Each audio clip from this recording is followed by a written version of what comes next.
So in today's video, I'm going to talk about shutter speed play. Now, I did a photography shoot with a client probably a couple of weeks ago,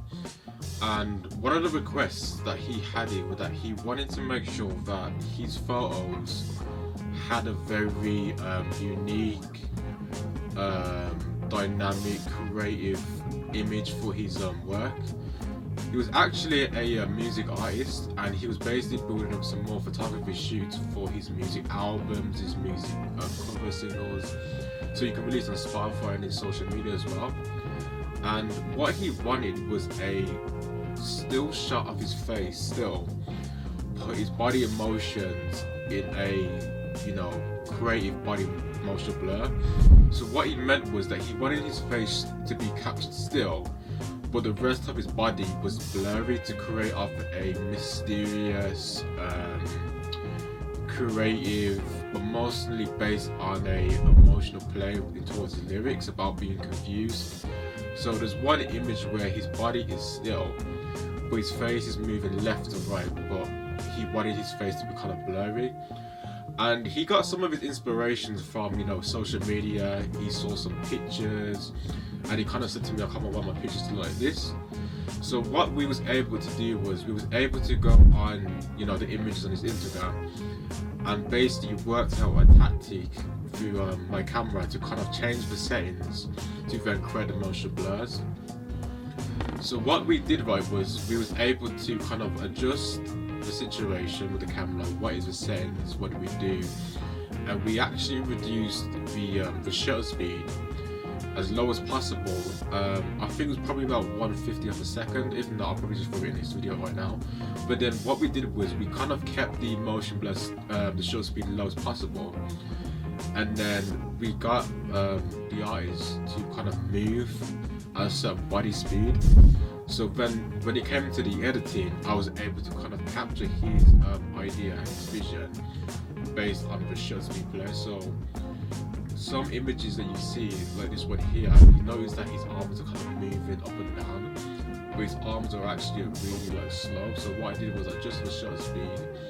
and I was able to kind of keep my body still, the camera still as possible, to try to create the actual image and try to be very creative, but also kind of direct with his own vision, his idea. And that's one of the most important things that you should be able to do or learn as a photographer,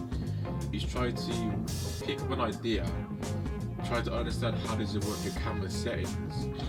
and try to experiment as much as possible and try to be kind of creative. If you don't have an idea, just look on Google or YouTube and see how you can kind of make your videos more, or your pictures more creative as possible. But I think it was a very well put together photography shoot in terms of delivering what he wanted, because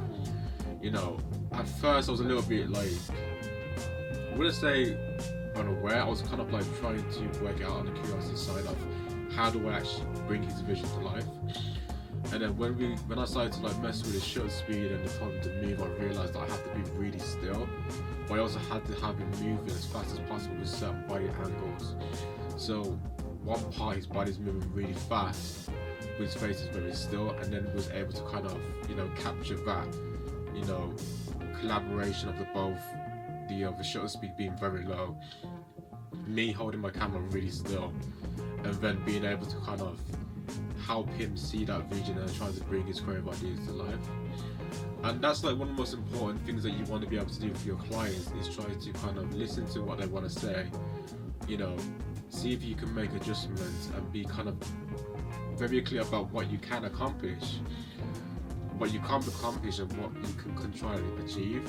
But in this essence, I was able to kind of just understand what he wanted and try to work out ways of how can we accomplish this shoot for him, and in the end was able to accomplish a few series of different photos. We worked on lighting techniques as well, body motions and things as possible,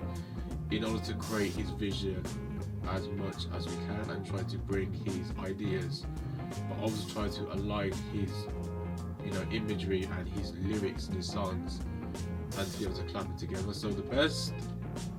advice I can give to you is that if you want to be able to create pictures and be creative with actual body motions like these images here, try to adjust the shutter speed as low as possible,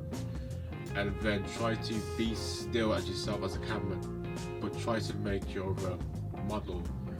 move as fast as you can, but try to keep one part of his body still, and then that part of his body that's actually moving really quickly, the thing that you're actually capturing, and then you're able to deliver a motion blurred, low shutter speed photography effect.